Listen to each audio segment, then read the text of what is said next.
Alliances turn to ban. Are you serious? Video? Oh my goodness.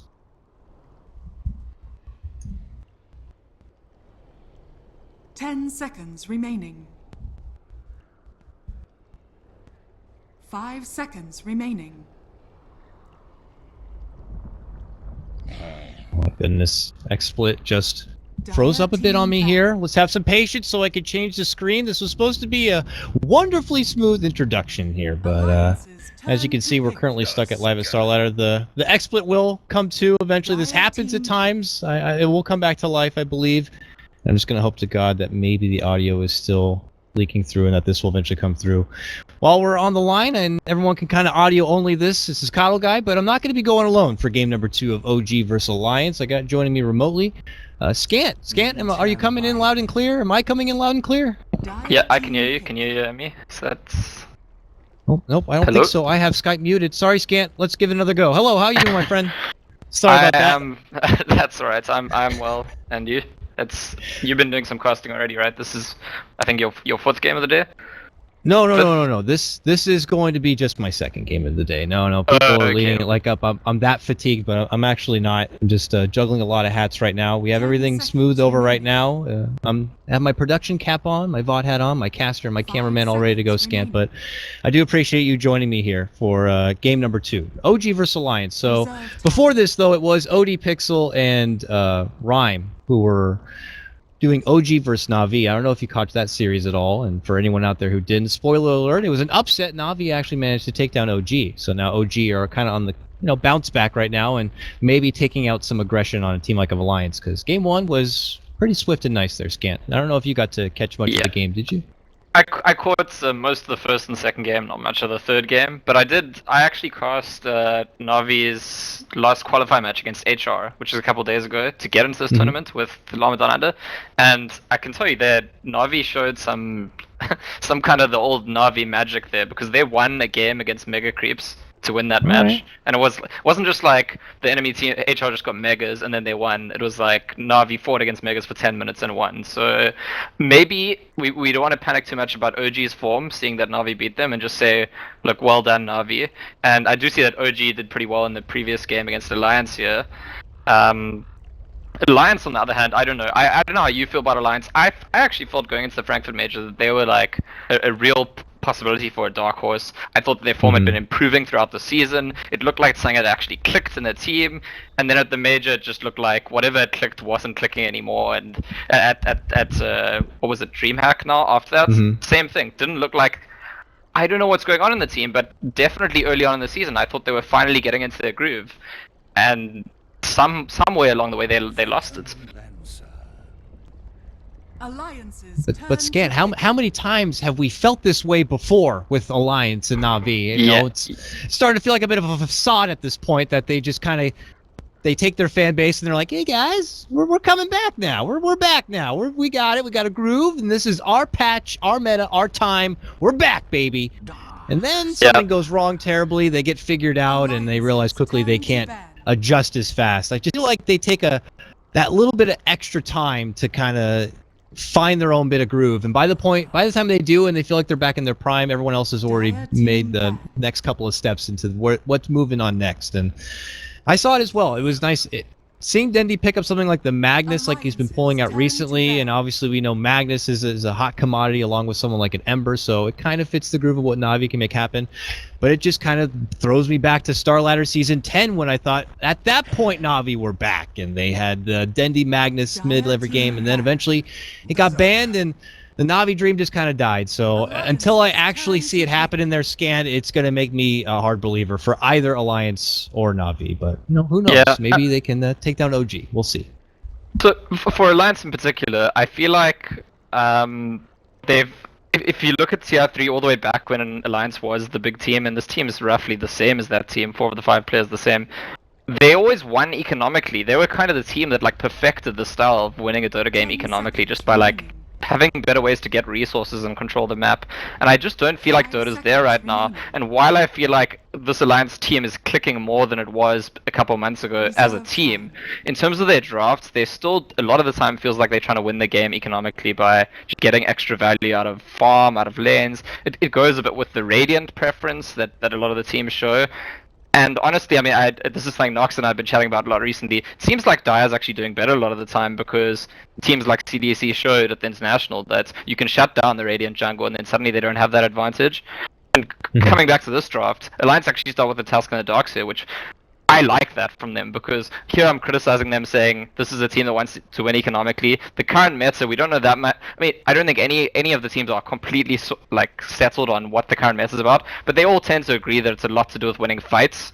And so I like to see Alliance going for these heroes that are going to try and be aimed at winning fights rather than perhaps falling back on that the old habit of let's win by out farming them. Oh goodness, what is happening right now? That I was like, this is going to be a gyrocopter or something. That feels like it might fit the bill. You got your Darkseer vacuum call down Tusk to be your backup. Could be a bit wishy-washy against the PL and stuff, but why is this guy popping up now? Scant, you're a stats man. You hang out with Knoxville a lot, which is a dangerous thing. I've hung out with that guy plenty, and he likes his gym, so you got to be careful around him. But Keeper of the Light, this guy has got one of the worst win records in all Dota, and I know this of all people, Scant. I want to say he's like 2-18 right now or something. Why are we seeing him here and now? Is it just that Ake knows that I'm casting and he wants to give me something? Because I was actually gonna say like, No is idea. it like he saw your name or I don't know. I think look, it's actually one of the strongest Oh my supports in terms God. of combining with Darkseer. Like there's They got a that. Night Stalker too, by the way, which is just the worst thing ever to see when you commit to a Keeper of the Light.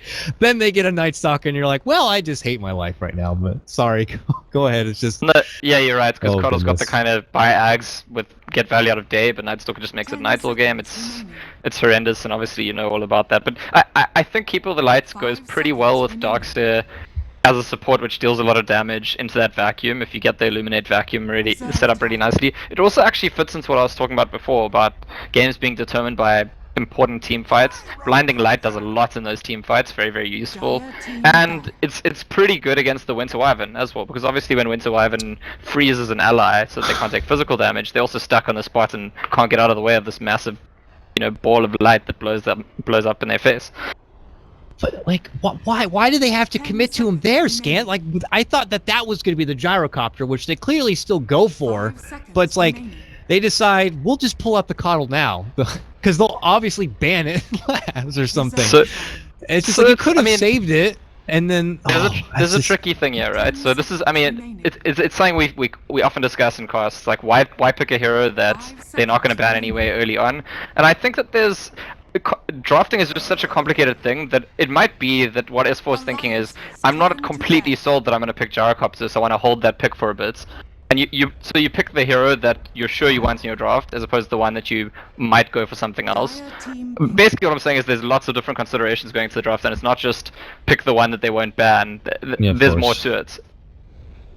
I appreciate you. You're definitely the devil's advocate, and I do appreciate that. I tend to get a bit hostile about something like this. Of course, I'm going to be very involved when a certain hero like this one will pop up. It's one of the few I feel like I know a bit about, but I'm sorry, just like the dark presence here is just, and literally is that Night Stalker just is the instant response, and the utility of this Coddle hero just becomes very fragile at that point to me, and his lane presence is already a bit yeah, if you put them together with maybe something fancy, a Darkseer vacuum illuminate, then you know, go aggro with it, which we'll see like the demons do from time to time, you can make it work. But I feel like just outside of that, he's not that single farmer cab service, you know, that just play style just doesn't seem to mesh, especially against a team like OG, one of those teams that just pioneered the kind of dictated pace you want to see out of most of the games, at least in this patch right now. And well, wouldn't you know it, they're going to round out their fantastical lineup here with an Alchemist. Now, I can't help but feel like maybe this could be a little greedy for them. Do you feel confident enough that maybe the Night Stalker alone is going to be enough in the mid game? Because I feel like Alchemist and PL do need a bit of time before they can really get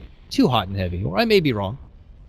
So there's, I mean, this is actually a test for Alliance, I think, because OG's Alchemist, to some extent, it's kind of like that you are playing against OG, you don't ban Alchemist, Miracle gets Alchemist, you lose. But actually, the history suggests that the CIS teams, especially Vegas Squad and Virtus Pro, do really well against Alchemist, including OG's Alchemist. And it's because they're super aggressive and like take control of the game very early on, shut down your jungle, shut down your farm. Alliance do not play that playstyle usually, they just don't. If they can play that playstyle, then yes, they could punish what looks like potentially a greedy draft. OG have got 2 big farmers. Yeah, they've got 2 heroes to save, heal, react, and the Night Stalker to control the map. But the question for me is, do Alliance put that pressure on the Alchemist? I don't know Alliance to be a team that applies that kind of early pressure, but they certainly have the heroes to do it this game, so the test is going to be in the execution. Yeah, they're definitely going pretty push heavy now. It looks like a DK. I was like fumbling with the idea of maybe like a Brewmaster, like a hero that S4 himself likes to pull out time and time again. Maybe he's had a dramatic impression since Frankfurt, and the old bug that was happening for Brew kind of threw him off his game a bit. But he's going to opt for the Dragon Knight here, and we know Dragon Knight, Gyrocopter, and even maybe a little bit of Keeper of the Light to be very push intensive here, objective based. So we'll see if they try to take a hold of the map and take control before either of these heroes can really be a problem. But I just fear they don't have enough to really be a threat to the Alchemist early on. Like, do they have enough presence to really, stop him from getting bounty runes and taking stacks and stuff like that? Or do you think that maybe just OG are gonna not have too much trouble finding the farm they want? I think it's going to depend a lot on how the lane stage goes. If Alliance get the lane stage they want and then can push down towers early on and then take over, sure. Out of interest though, with the bounty rune thing, I think, I was wondering when the game started, I almost think that this is a draft where Alliance might fight over that first bounty rune, which is something we actually very rarely see against Alchemists. Usually the team that picks the Alchemist just makes sure that you can't contest that rune, but Alliance have very strong level 1 here. If you land the blast, yes, I agree. You can definitely get a potential setup here. You do have crit. He has actually already committed for Arctic Burn here, so he can't double back and get any sort of defensive Cold Embrace at this point. Just obviously looking to take away a lot from the jungle. Maybe anticipating that Kyle's going to be one making stacks and hoping to have himself or someone else farm it. They want to just take preemptive measures here, and already OG are heading out. Nice little block here, though, onto Miracle, and meanwhile, No-Tail eating a full rocket barrage. He's going to get isolated from Loda, so they'll head out the back door, but for the rest of the team, they're going to get muscled back, and my golly, it looks like maybe this Miracle Alk is not going to get the bounty rune, or he's just going to save the top one for him. Yeah, oh well. Has to do a little bit extra mileage for it, and they might lack a bit in the blocking in mid lane, but he'll still be able to get that extra boost to gold.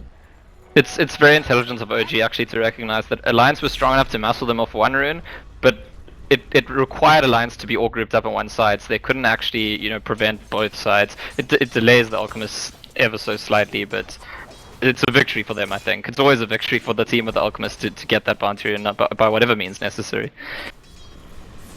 So let's look at the actual laning setup that they went through with this. Another dual off lane setup here from the side of OG. They're going to do their Phantom Lancer with the Dazzle here, obviously minor heal bomb potential, and they have great zoning to at least keep Bulldog away, but it looks like Alliance have just made the call at that moment to put their pressure back towards the top lane here. Ake was flirting around the mid lane a bit to help out the start of the mid lane, but they're up here now, and it's a Tusk gyro lane, a good proper snowball rocket barrage, and they could end up with a kill. Should Moon be afraid in this setup, you think? I think he can definitely die. I think that Mynats, you gotta respect Mynats' Tusk, and if he gets the right ice shards at the right time, there's potential for a kill, absolutely. At the same time, Moon Meander is one of the best Tusks in the world himself, so he's probably going to be aware of the risks playing up against that Tusk. Well, as I say that, he gets caught, but Gyrocopter is not nearby, so I think he gets out of this one. My goodness, I didn't have the overlay change, but we do have it changed now, just in time for first blood, everyone. Potentially here, it could be on the Moon, but no, he tangos up, and he's got that extra buffed regen, but oh no, he's looking to hide in the corner instead, and now he's going to get blasted apart. It's going to be Ake on the Coddle that is going to be taking the first blood. Yeah, apologies again about the overlay, everybody, but we got it resolved. Sorry, Scant, please continue. I think Moon's thinking what I was saying. I think he's thinking Gyro's too far away, they can't kill me. And he must have known that he could have been ice sharded and blocked in there, but not respecting. I mean, Keeper of the Light, not a hero you play against very often. It's possible he hasn't played against it at all recently. It's not like it comes up in pubs a lot. And maybe not respecting the damage output from the hero. Bottom lane, minor engagement on the Bulldog again. He has no mana to surge away. Looks like he's in a bit of trouble now. And oh, he will be able to get the mana there at the end. Does manage to step off a bit, but he's going to have to, you know, it's almost at that point where he might as well be dead. He has to take that long trip all the way back to base. It looks like he'll have the mana for a TP, but it's a lot of time out from the lane, and No-Tail's going to continue to farm up. He's already heading towards the top of the CS right now, which, do I have to say, S4 is head of right now, so he's holding his own against the Alchemist. It's just a matchup we don't get to see very often there, Scant. DK versus, you know, Alchemist. The lane should be fine. I mean, this is actually like an old school. Is that another dead minor moon? move? Yeah, they're going to get Moon here. They got him down. They just isolate him, and you know, as I said before, it's just might be something he might need to be afraid about, but he will get caught that time. Yeah, it's interesting because it's got to be the Tusk that starts the fights every time, and I do feel like Moon knows the hero very well, so it may be just underestimating the effect of the other two heroes. But going back to that mid lane, Dragon Knight versus Alchemist is actually a big throwback to like 2 years ago in China, where this was like every game the thing. But obviously these heroes are very different now, both of them, especially the Alchemist. And even though S4 is getting more creeps, I'm pretty sure if we check, check the net worth, it's already clear that Miracle's got more gold. He got the starting bounty rune, he got a bounty rune at 2 minutes, and he's probably going to keep snowballing his farm. So this lane is not really, I mean, Dragon Knight's got no potential, regardless of his last hitting, to stop the Alchemist farm. It's just there to, hey, I can get value against you too. And the plan to deal with the Alchemist is probably going to come later. We'll probably see Alliance take down that top tower reasonably early if they can, and try and just take over the enemy jungle. And then at that point for them, it's got to be go, go, go, because if there's any hesitation along the way or they lose a big fight, then OG could just swallow them up that point. Next thing you know, you got a core Moon who builds up his Ags first, and the potential for Alliance to take off just doesn't ever happen. And I agree with you. I think that it's just going to be a point when they're just going to say, let's get the ball rolling, and it could be coming with that tier 1 tower and just flowing right through the woods, because as of right now, they have no way to stop them from getting this farm, and there's already stacks being made in the OG jungle right now. Just a succulent treat that I'm sure Miracle is just getting ready to get his hands on right now. So for him, is it kind of steady as he goes? We know Miracle and his Alchemist build to be a little bit different. We saw through the Frankfurt Major, he was one to go with the, you know, Solar Crest / Shadowblade Blink kind of a thing. Are we expecting a bit of the same? Do you think here when he's put up against so much push heavy, or do you still go for Radiance? What do you think would be the optimal Alchemist kind of build up? I think Miracle will go the Miracle build. I think it's called the Miracle build for a reason, and I also think that it's actually, from watching it enough, I feel like it's strictly better in almost every situation than the Radiance build. The Radiance build, if you feel like you could safely follow that progression, and that it's just gonna like give you some guaranteed win because of the snowball farm, sure, but then you've just outdrafted the enemy team so substantially that why even thinking about builds in the first place? It's pretty clear that teams that play against Alchemist plan to challenge the Alchemist snowballing a farm, and therefore I think it makes sense for the Alchemist to not to like, you know, err on the less greedy side, because if you're going Rash Relic and the enemy team's focusing you, that's basically asking for trouble. Speaking of trouble here, what kind of trouble is Moon getting into? Bet Loader's in a good mood after what happened today. I'm not one to quick check the hot drama, but I know there was a certain fisticuffs made at a past DreamHack here with Loda, so he's feeling ripe. Hasn't been able to play Dota since then, so maybe he's in an extra Dota frisky mood. Didn't go so well for him in Game 1, however, but looks like after a brief pause, we are going to be back underway here, Scant, and we'll have to see if Alliance are going to be able to follow through with the objective at hand. It's becoming more transparent as far as what their win condition is, but I just feel like there's a lot of insurance here for OG to have something to fall back on. And Bulldog is still trying to get anything he can, still without a soul ring right now. Poor little pointy-headed guy is just going to have to wait a bit longer. Yeah, it's actually interesting to me that Moon is slightly ahead of Bulldog. I mean, they got the same CS, but he's slightly higher net worth, getting a bit more than him, despite the fact that he's died twice. And that's something, sometimes we can overstate the kills early on. Sure, it makes a difference to Alliance getting extra value, but Moon's still roughly where he needs to be at first night. I think he'll be able to participate if he finds a rotation to make. So the deaths, yeah, not a huge deal to him. The kills maybe a bigger deal to Alliance. So if they look to go on a move here and find a mini partnership to try to take advantage of this night, which I feel like they might have to wait a little bit here. Is there a certain place they should probably go and put priority into? Is it attempting to make a go into this DK? Feels like for now he's just going to be on the defensive here. He's eating blast, for God's sakes, through the trees, so I don't see him being too hostile soon. But is there a priority that OG should look to go for in one of these lanes? I'm not too sure. I mean, I do feel like OG strats is a lot about Miracle having the game he wants, which, I mean, that's very often OG strats. Well, there's actually going to dive behind the tower and Moon Meander. Oh, He's got a goodness. bunch of taggers, Moon. so... Oh, he's trying to manipulate the knight a bit right there, but it's not going to happen. They eventually just swarm and make their move. You get prompted and enough to pull the trigger and get their committed dive on the Moon, and it's just a hard lane right now for him. And this aggro setup is working good. Is it good enough to make up for the other 2 lanes, though? Because Alchemist is still finding good farm, and we know No-Tail's doing pretty damn solid in the bottom lane. The tricky thing actually is Moon. I mean, these 2 conversations go together. You're asking who's Moon going to target, and then you're asking is it good enough that they're shutting only him down? Well, the tricky thing for OG is that Nightstalker's here in a draft where there aren't actually a lot of obvious ways to group up and like Nightstalker plus Dazzle does not make a kill. Nightstalker plus Wyvern usually won't, not at this early level.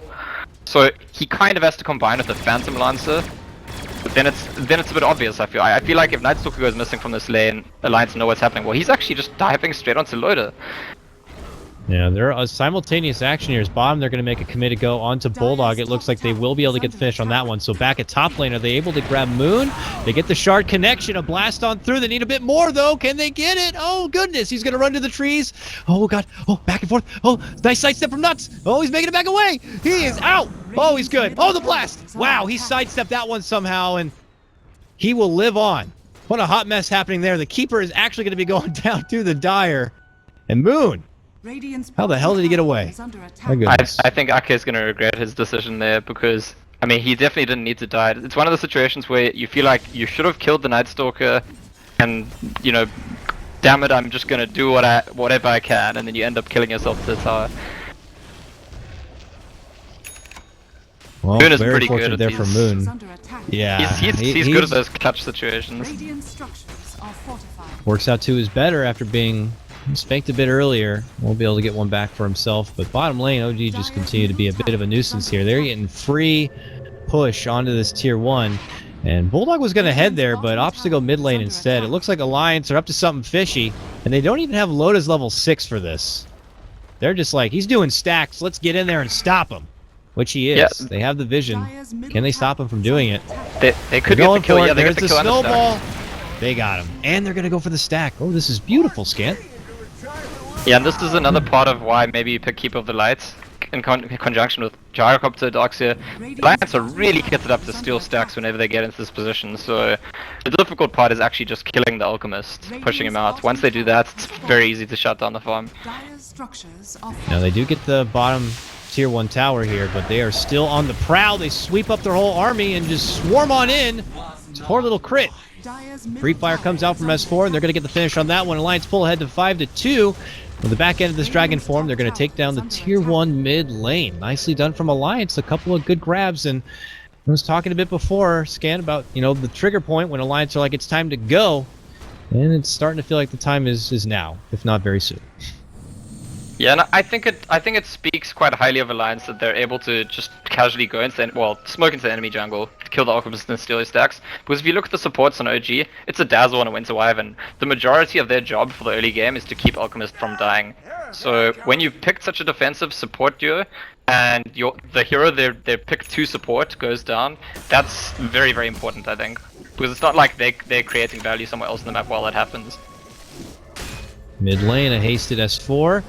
Dragon Tails up Fly here. Fly does have the Grave. Oh, gets hit with the blast, but will get the Grave off in time. He is running.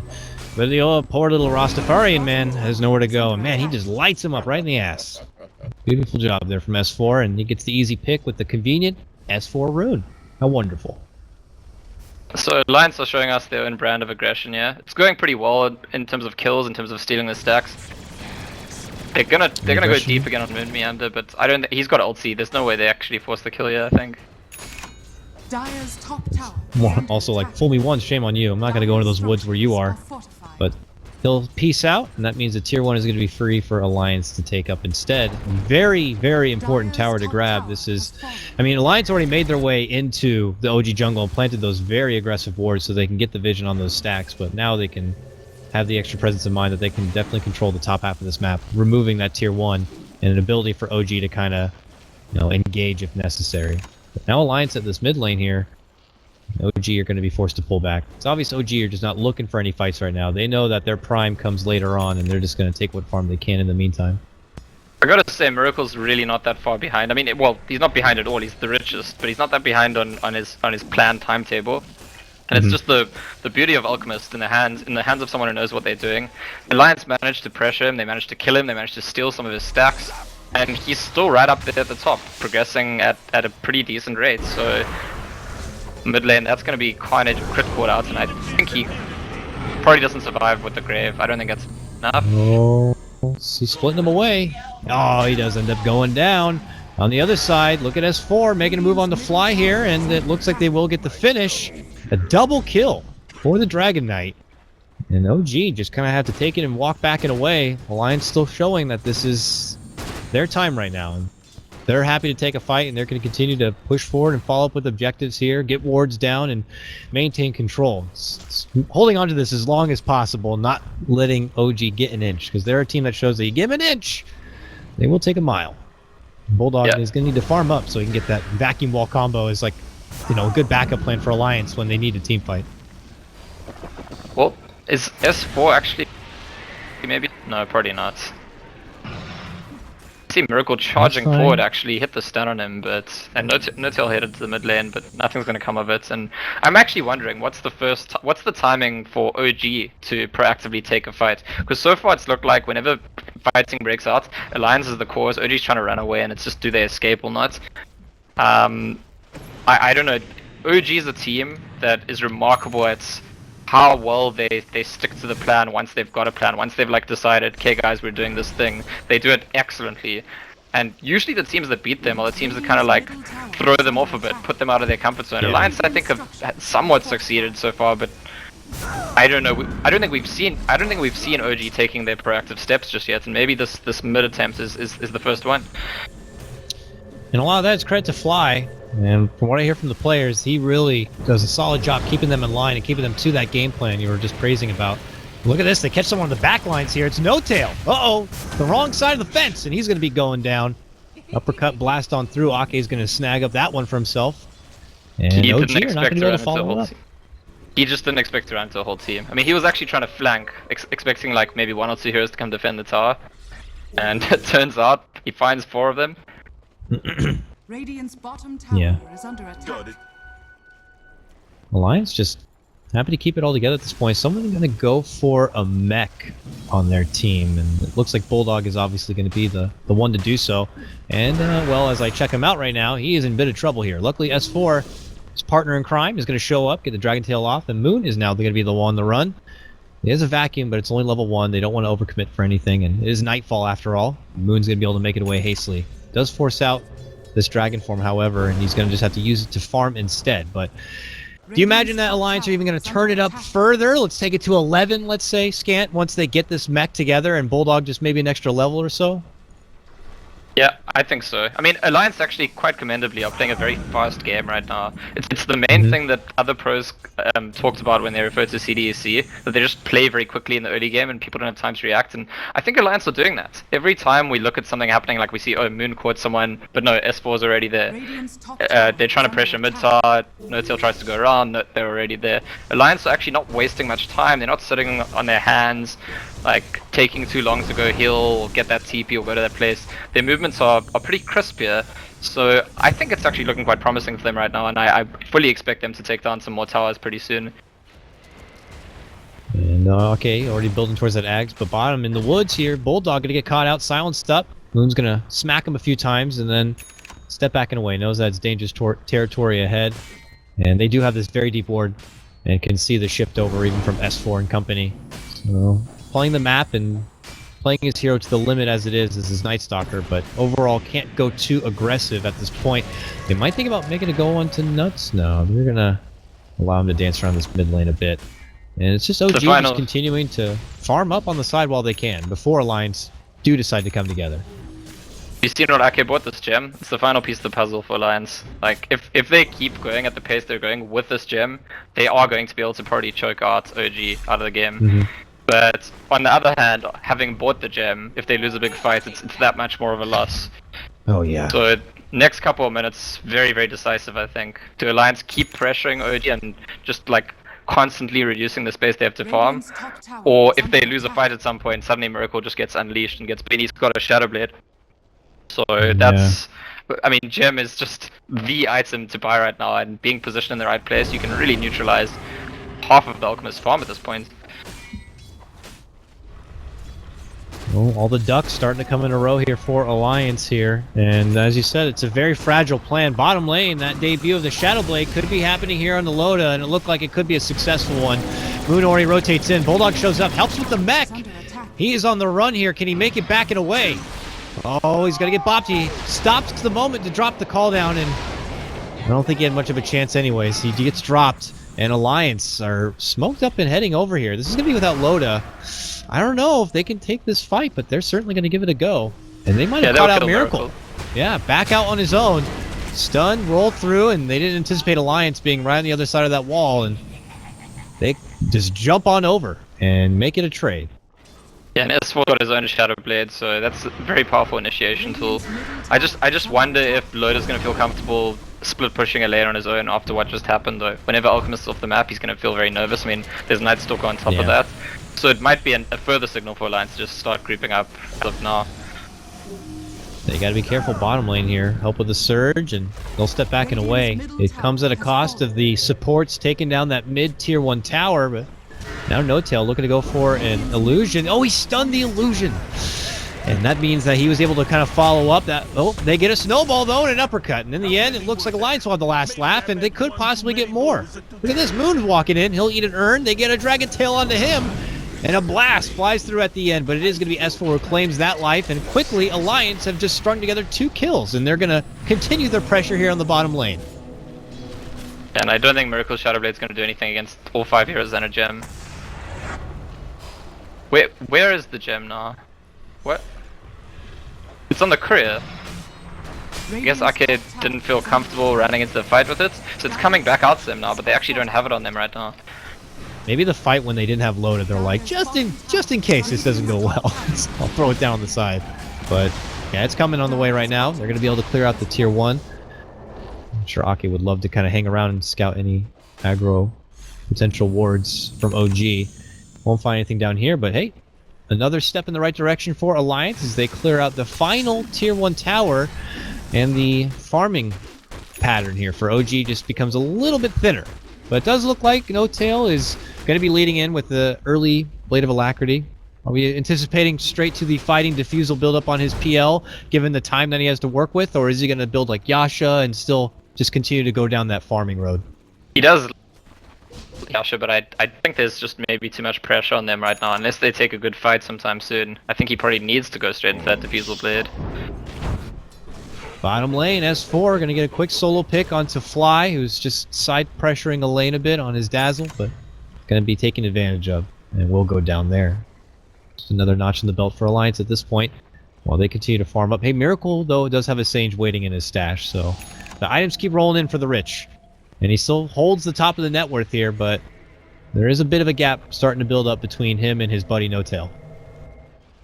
Yeah, we're getting to a point where if Alliance kill Miracle early on in a fight, that's it. Like the fight's essentially over. They could kill everyone. OG need to run away.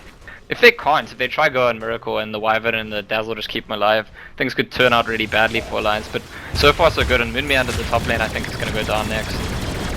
Yeah, they snowball in. They get everything set up, and just a matter of time. 3-man swarm in, and not much the Night Stalker could do about it. But he's just kind of throwing his body out there towards the top lane a bit.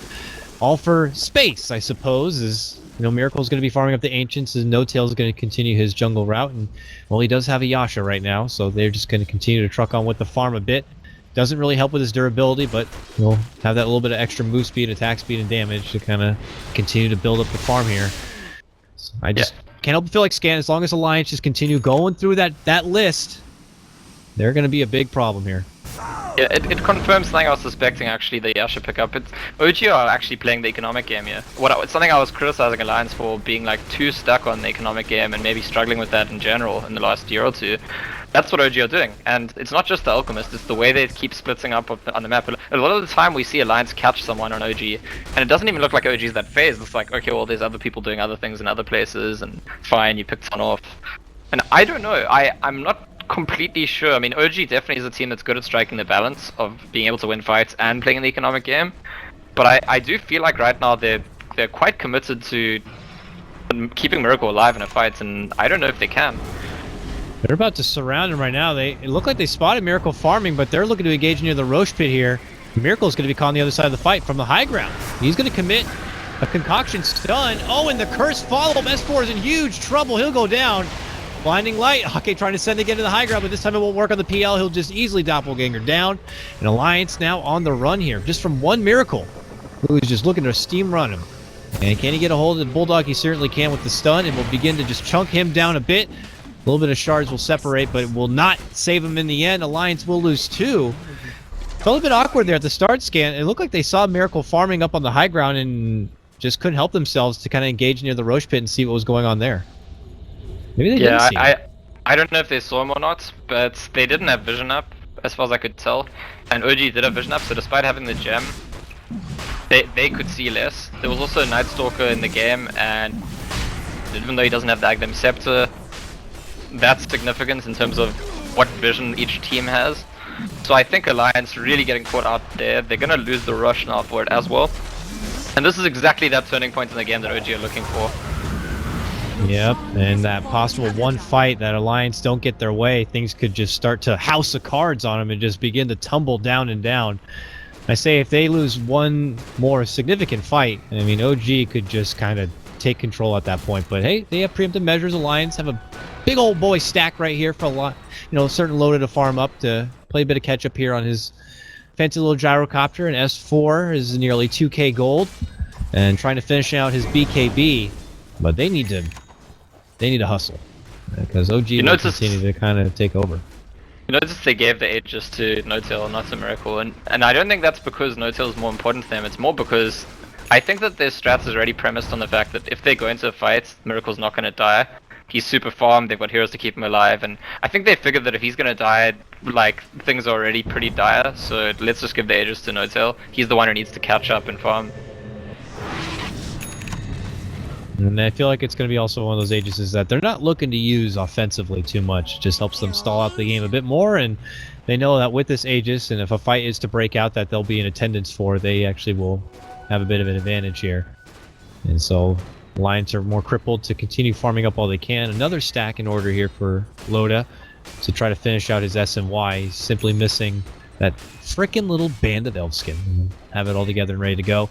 The dream of an Ake picking up an Aghanim Scepter is not going to be happening whatsoever. We all, obviously figured it might not be the best choice in a game when you're going against a Night Stalker, but has opted in the meantime instead for just a trusty Vite Booster just to try to stay alive. But the problem is now is Moon does have his Aghanim Scepter there, Scant, and now the vision is all in the favor of OG. If Alliance were hoping to come together and make a good team fight or a good push happen, they're going to be doing it in the dark. And OG are already on the move now, smoked up. Yeah, I've heard professional players say that forget about Doom or Slaughter or Shadow Fiend or whatever, it's Night Stalker's ulti and his Aghanims that are the most broken things in this game, and what we're gonna see now, S4's going down again, and this is just, these are not deaths that Alliance can actually afford to have. It's important that it's S4, both in that previous fight and here, because when S4's dead, he's meant to be the initiator, he's meant to be the frontliner, and it's difficult for Alliance to contest the next objectives. They probably lose the tower, just like they lost the rush. And that might be it, like a plumber's problem when the lakes are just springing all over the place, and now they don't have enough to cog them all up again, and OG have just found the bottleneck point, and they're going to just take the game over. Looks like an easy tier 2 is going to be secured. Split push attempt coming out as Nuts tries to add the pressure on the bottom lane here, but OG just kind of like a team that, if you had a hard enough time fighting them before, they're just going to be that much stronger. The next time you face them, expect an extra item there on your, or even 2 on your Alchemist, and another one there on the No-Tail. So if things aren't easy now, I don't think they're going to get any easier here for Alliance. So what is plan B there, Scant, for Alliance, if there is one? Plan B is a wombo combo. I mean, they have a Darkseer in their draft, so there's always that potential for like Dragon Knight has splash damage. You're gonna vacuum everyone into like Tusk Shard, Snowball, Gyro Cooldown, Illuminates. I mean, it's really unlikely for that to succeed, but they do have the tools for some kind of wombo combo. It's definitely not, I think, what Alliance drafted for. It definitely is, if anything, a Plan B or maybe even a Plan C. But Miracle, unfortunately, has just gotten too far ahead now. For most of the game, he was 2 or 3k ahead, and that's like, okay, he's Alchemist. Even though you're kind of controlling the game, he's going to get a lot of farm. And now he's getting to that point where he's nearly double the next highest, which that's usually where Alchemists start to look like really terrifying. He's pretty damn scary right now if I look at him, and I would imagine Alliance have got to feel the same. Wombo combo, maybe using a bit of that scary Alchemist against them with the benefit of a huge wall. Could be a good starting point, but for now they're just going to try to stall tactics here. It's what Coddle does best. It's one of the few things he can do, but of course Ice Frog took that away from him, not being able to do extra damage against the catapults. But speaking of the devil, Ake could be in trouble now as he gets easily swarmed. A mech is forced out now. Somehow makes it away with the help of the Surge, and Ake will live. And look at this, they might try to make a turn back on the No-Tail. He does still have that Aegis. Oh, vacuum back nicely on the fly. Has to use the Grave, but looks like could be going down nonetheless. That's 2 supports down from OG as Alliance charge forward. They need this fight. They are going to be losing nuts there, but S4 gets the follow-up, takes down No-Tail and his Aegis. Miracle in trouble. Buyback from Nuts immediately. They're going to move in. They almost got him. They got him. And now it looks like trying to make it back and away. No-Tail creeps out the back door and will make it to safety. Moon goes out the other way. A big fight for Alliance. Earns them nearly a 16 to 1700 net worth swing. Some solid XP and maybe another breath of life. It's hard to say, but hey, they take down the Mighty Beast Miracle. They killed the supports first, and that's the only reason they're able to kill Miracle. It's intelligence of Alliance to identify that if they just go straight onto Miracle, there's Dazzle and Winter Wyvern are just going to do too well to protect him. In fact, they actually killed the Winter Wyvern before it even managed to get a curse off. I'm not sure if he got a Glimmer Cape off, but it's very, very significant. If you can take out either of these supports without them using any of their skills, never mind both of them, suddenly the fight's going to look really good for Alliance. Usually OG's a team that doesn't let you do that. They just got No-Tail bottom lane. Speaking of something that OG just not letting people do, that's something we don't see them let happen very often. He just gets grabbed on the bottom lane. I guess they weren't assuming Alliance were going to continue to fall through, and a greedy farming No-Tail bottom lane just gets kind of punished there. Miracle is heading into his jungle on his own actually, and S4 is pretty close. I don't know if anyone can come back S4. Oh, actually it's Miracle who's going on S4 here. Uh-oh. Bops him with the stun, moves in, and starts to do the hammer thing. And can S4 make it away? No, he cannot. He will go down just as quick as the farm around him. And Miracle will just gobble up all the extra gold. Oh, it's got to be a bit of a diffuse right there for Alliance. But we'll just wait up for S4 to make his return. It doesn't cost him any sort of Dragon Form or BKB, I guess. Hard to find the light at the end of the tunnel for that one. Silver Edge actually doing a lot of work against the Dragon Knights. Suddenly not that tanky, and probably a bit probably the major parts of why Miracle actually completes that and didn't just stick to the Shadow Blade. Let's see now. Now there's actually a gem on the dire side now, so that Night Stalker with his Ag Scepter and his gem, and they were Isn't it wonderful? Alliance when they were kind of ahead in the game. With the team with the gem, had more wards up, still couldn't control the map because of the Night Stalker. Oh. And now... this is the problem. Yeah, Ake's like, oh, just a little man of light, but guess what? You're in Agnum's darkness. Dead old man immediately in mid lane. And now they're looking for Nuts. And they were just stalking him on the high ground, and now they're going to get 2 kills here. Snowball may delay things. Nice little bump jump there from Nuts, but... yeah, Winter's curse, fool. You're not going away there. So, OG, no mercy on the 2 supports. Take them down and already using that heavy vision advantage. Yeah, you just can't have map control against the Night Stalker. It's almost impossible. And that's what I was saying earlier. There's more than one pro player that's mentioned that, this hero needs to change. Its ultimate needs to change. At very least, if it's going to give you that control of the map at nighttime, don't let it make it night all the time. Radiant's middle tower Tier 2 crumbles down like nothing, and OG now is sent to the high ground. It looks like it could be a 2-0 series for the boys against Alliance here after coming off their defeat to Na'Vi. Gonna get back in OG ways here, and look at this frickin' guy just hammer it home. just a demolition man right now. They're going to try to slow him down with the glyph. It looks like the return of Loda back into the base. OG will see this now, but they still want to get that tier 3. They grab it and they'll walk back and away. There's a vacuum. There's a wall. They're going to be dropped in. OG say, see you later. Back up and away here, and I don't think they're going to look to take the fight while the wall's down. Yeah, S4 is also pretty low. Needed to heal up a bit. Yeah, I don't know. It's a tough one. It's a really tough one because Alliance, I feel like, to a large extent, had a good plan for this game, but it feels like it's mostly failed at this stage. I mean, I don't think they're out of the game. They're certainly not out of the game. Both in terms of the actual network lead, it's not that huge, and in terms of whether or not they could win. The issue, I think, actually, is that Alliance were too easily exploitable in terms of that split pushing and just like letting people die and getting value elsewhere. We saw them punish heroes over and over early on, but they had to come down with 3 or 4 heroes each time with those ganks. And maybe that's part of why they picked the Keep of the Lights, to be more mobile around the map. But ultimately, I think what Alliance's draft is maybe lacking this game is that single hero that could burst down heroes if they're alone. So that if OG heroes are just farming on their own somewhere, 1 hero, or maybe maximum 2, commit and kill you. Because otherwise, it sort of played into OG's hands that they needed to group up as several heroes each time they went and made a kill. Well, Alliance here still feeling like they might want to get something done, or having S4 dance forward here, but as they charge on in, they'll see the jig is up. Alliance are not going to find an opportunity there in the mid lane, but maybe down and nearby, Loda is kind of dancing around. OG, who are now kind of taking Alliance's jungle as their own. And Aki's gonna be you gotta be careful here. They weave themselves. Oh, they get weaved, and now they're moving in. There we go. Step back. They're gonna get the pull back. A decent one at that. Right on top. Moon could be in trouble and take it down instantly. Same with No Tail. He gets dropped. Look at that. 2 down already. Bulldog will be going down though to the hands of Miracle. And Miracle now gonna be dealing with S4. Gets stunned up. Aki there with the blast. This beast is hard to slay. And they're going to be forced back and away. Nuts can't handle even the acid spray right now. But he will eventually go down. And Alliance will just take down 4 from OG at the cost of only Bulldog.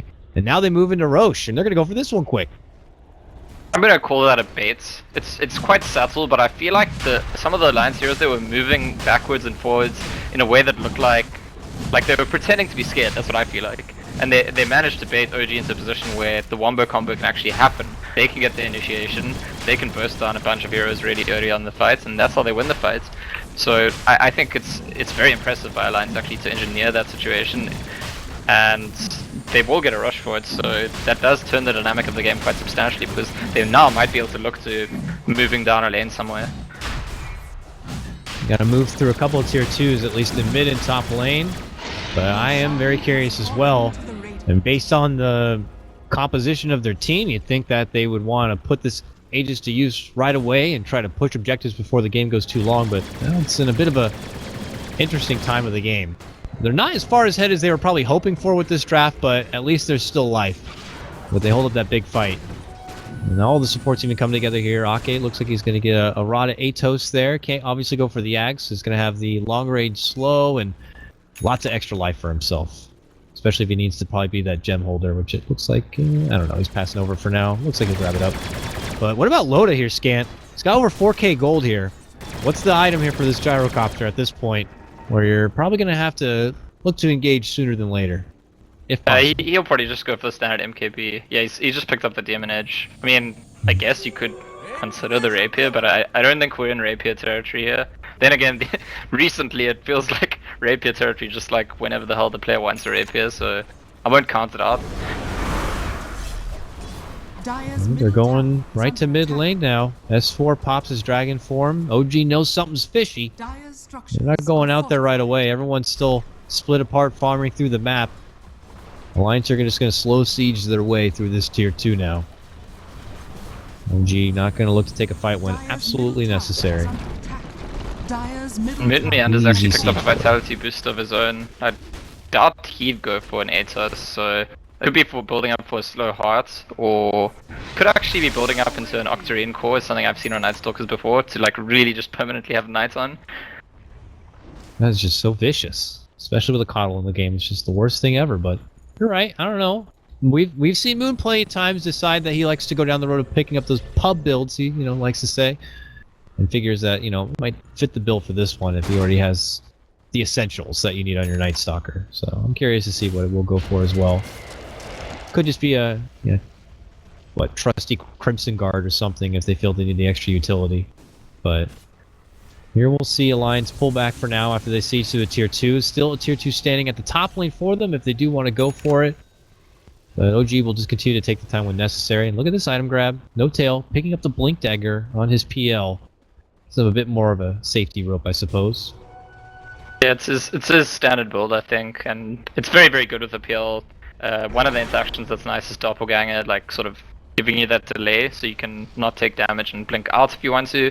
Also just having opportunities to blink in and then save the Doppelganger so you don't have to Doppelganger in. It just gives you a lot of options, but honestly, I actually don't know. Usually the Alchemist PL strategy for OG, I feel like it's, Alchemist is plan A, and if Alchemist goes down in the fights, the enemy team's used enough things that the PL just starts gobbling people up. This game, I feel like No-Tail actually needs substantially more farm. I think there's enough on the line side to identify the real Phantom Lancer very quickly, and he's actually kind of squishy once you've identified the real PL. So I do feel like we're still at the stage where if there's a fight, it's all about does Miracle stay alive or not. I don't think that we're going to see a fight where Miracle goes down and No-Tail just like cleans everyone up. That seems unlikely to me until he has 1 or 2 more items.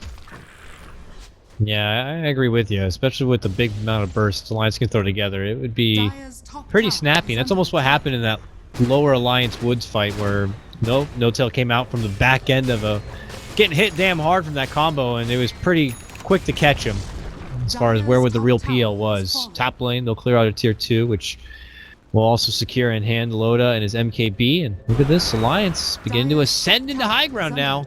We're going to start poking away at this tier 3. They want a game 3 here. OG are going to start rolling in, leading these out with an early weave. Crit's going to do his thing with Ice Shards. Loda has an Aegis, but I don't think you want to lose it that quick.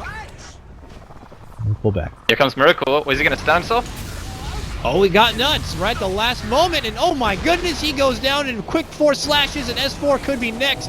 A flank play from the Behemoth.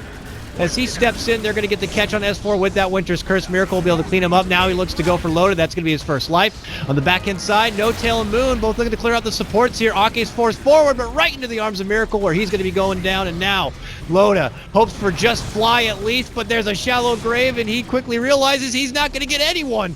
And now he's got to run.